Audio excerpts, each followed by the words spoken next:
welcome back to Dylan's Little Hobbies, and in today's video, we are going to be doing another X-wing how to fly. In this series, I basically tell you guys and teach you guys how to fly certain ships. With that said, that's what it's supposed to be. Really, I tend to just tell you my strategies, how I choose to fly these ships. And you can basically take the way I choose to fly them, take my strategies, and apply them to your own game. With that said, everyone has their own way of playing this game. Everyone has their own strategies. The way I choose to look at these ships might help you come up with your own strategies for the game.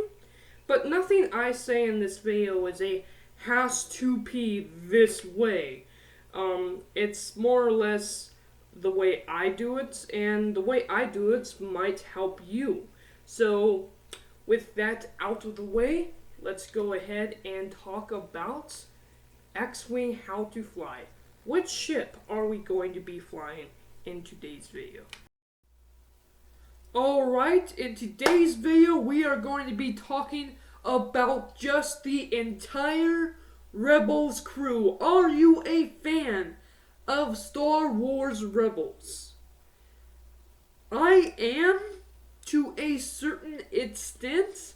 To be told, my entire opinion on the Star Wars Rebels TV show is it was good, and sometimes it was actually awesome.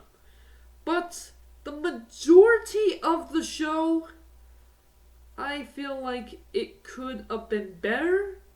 I feel like, for me, it's a little bit too childish. And people are going to say the Clone Wars was really childish too. But the fact is, when I actually watched the Clone Wars, something that I really liked about the Clone Wars is, yeah, it was a childish show. In fact, it actually censored its violence very well. But it still got the point across. You never felt like you're taken out of the show because of the humor. Like, I even like Jar Jar. Jar Jar just is such a part of Star Wars and Star Wars The Clone Wars that he doesn't even bother me when he shows up. Of course, I hate him. I want him to die, but I don't even hate Jar Jar that much in Star Wars The Clone Wars. But then I watch Star Wars Rebels, and the feel is not there. It's great because of the great Dave Filoni, but in terms of the actual show, I'm just a little let down by it. That's just the show. Of course, in Star Wars X-wing miniatures, they got the Ghost crew. We got the Ghost and its two Phantoms, as well as the Rebels TIE Fighter. Wait a minute.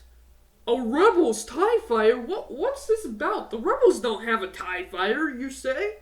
Actually, it turns out that in the show, the Rebels crew actually ends up stealing multiple TIE Fighters. One of them they don't get rid of. One of them they give a spazzy new Rebel paint job and actually fly it in the show.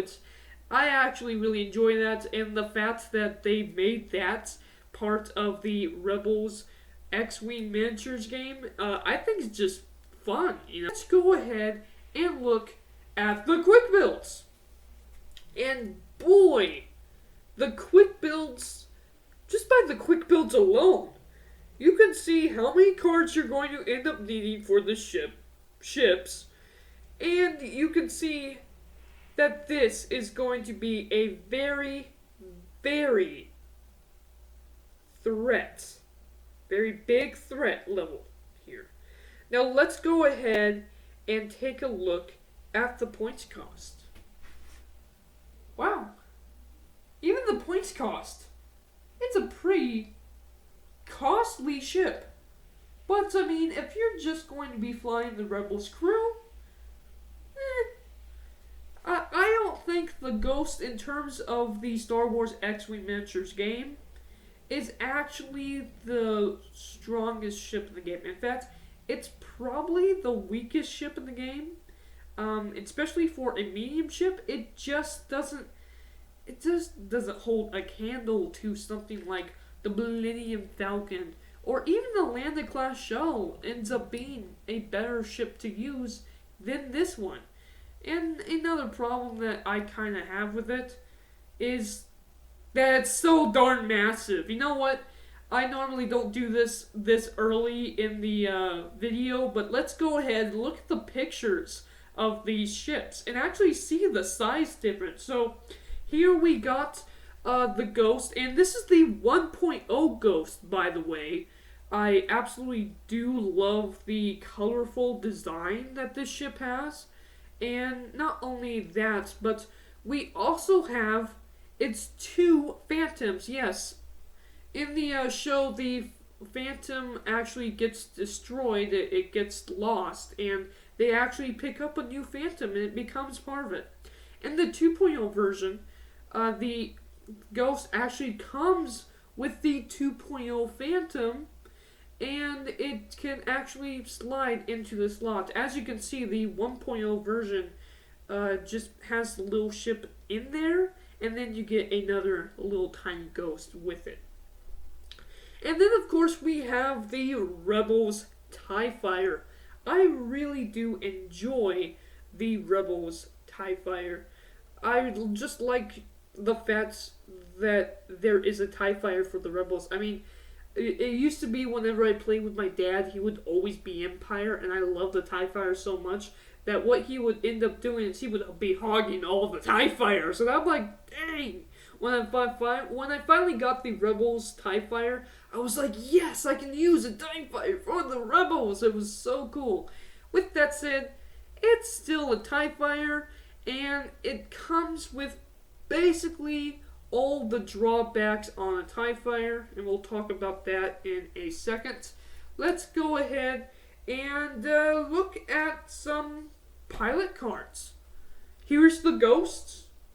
Here's the Phantom. Here's the Phantom 2. And here is the Rebels TIE Fighter. The Rebels TIE Fighter, you actually have Rex on this one. So let me search here for a second. There it is. Captain Rex. Captain Rex. After you perform an attack, assign the suppressive fire condition to the defender. And the suppressive fire condition is actually a really interesting card that I like. Here's the suppressive fire condition card for you guys. Alright. And then another one, you have AP5. If you remember Chopper's little buddy, the AP5 droid comes in. Actually, what's interesting is the Ghost 2 can actually attack twice. We'll talk about that more in a second. I like Hera Syndulla flying the Ghosts because, well, it's her darn ship. Her ability: after you reveal a red or blue maneuver, you may set your dial to another maneuver of the same difficulty. So, say you went 2 straight, but you wanted to turn 2, so you can change it to a 2 turn instead. That's actually pretty handy. And the Ghost 1, you actually have Sabine Wren with this one. Before you activate, you may perform a boost or barrel roll action. So that's actually kind of handy, if depending on the way you're going to use the Ghost. Alright, so those are some of the many pilot cards that come with these ships. Let's just briefly go over some of the stats. So, here is the Ghost. The Ghost has 4 attacks, 0 evade. So, while it has a lot of attacks, it has no evades. And it makes sense because this is a humongous ship. It has 10 hull and 4 shields. So, it does have some livability, but being such a huge ship with no evades, that can come to be kind of a big cost. And here is the card ability. You can dock one attack show or cephaloplas show, which is the Phantom 1 or the Phantom 2. Your dot ship can deploy only from your rear guards. But what's really interesting about this is when you look at the Ghost. You can dock at range 1 to 3. And not only that, but if you are docked on the back of your Ghost, you can also attack and defend the Ghost's back as well. So that's actually a pretty darn handy ability for such a large ship. If someone gets behind you and you don't have evades, because of course this ship doesn't have evade dice. If someone gets behind you, you can deploy a little ghost ship and hopefully take out the enemy. With that said, if we look at the stats of the Phantoms, I almost said the Ghosts, but it's the Phantoms. Alright, yeah. Like I said, down here it says while they're docked, you can actually attack if someone is in your back range. 3 attack dice, 2 evades, 3 hull, and 1 shield. This thing isn't very powerful, and it probably will die if you deploy it. The best this thing has is when it is docked, it can actually fire from its heavy cannon, so it is actually a pretty useful. If you are using the Phantom 1, don't deploy it, just keep it on there. In fact, I would keep the Ghost with the Phantom 1 and play this ship right here, the Phantom 2, right next to it and fly around trying to, protect the other ships. With that said, it has a focus token or a calculating token if you're flying AP5, and of course a white coordinate action, which is really interesting. So with the white coordinate action, what this card can basically do, what the ship can basically do, is it can give the Ghost that focus token. So the Ghost can be flying around, it can of course reinforce the front, and then you can use this ship to give it a coordinated action, thereby giving it a focus token, thereby giving it a focused shot for those 4 dice when it attacks. It's actually a pretty handy ability, and that's what I really like. As for the TIE Fighter, I mean, really, it's a TIE Fighter. Focus token, evade, and of course, a barrel roll. It has 2 attacks, 3 evades, and 3 hull. The thing about the TIE Fighters, it's all about the TIE Fighters. Their biggest weakness is that unless they're flying in a group, they really don't have the power to do much damage. And while they do have 3 evades, you have to be really lucky with those 3 evades. Not really one that I would necessarily depend on.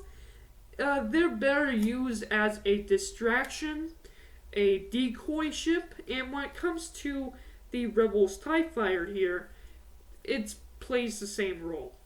But that can be handy if you're flying that with the Ghost. Now let's just go over the humongous list of other oh my god, look at all these other cards that could come with this. Ezra Bridger, you got a Force user cannon. That is pretty darn cool. So you do got Force users on this. Another Force user is here's a passenger card, Kanan Jarrus, and you can put that again on all the other ships. You know what's really interesting about the Rebels TIE Fighter is it does have a passenger slot. So most TIE Fighters don't, but this TIE Fighter, while it is a tight squeeze in the show as well as in this game, you can fit a passenger slot into it. So you could do that. Here is Chopper, and there is actually a Chopper droid card as well, which comes in handy. Zeb O'Reilly, and of course you can pause and look at these cards more closely. Hera Syndulla. And you even got Lando on this card, on this ship. I mean, you can. There was this episode in Star Wars Rebels where Lando actually was on the Ghost. So if you want to do that, you can. I mean, the Ghost is actually a really cool ship. The biggest problem I have with it is just a large ship, doesn't have many evades, and it just doesn't fit my general strategies that I like playing. So, if you're going to use this ship, the best strategy I can tell you to use is just to fly this ship with a reinforced token and fly it with the Phantom in the back, the Phantom 2 on its side, and the TIE Fighter probably protecting it somewhere in the back as well. That's about it. That's all I got for the Ghost. It's not a really handy ship, but boy, does it look incredible. Let's show you guys the crew one more time. I'm out. Bye.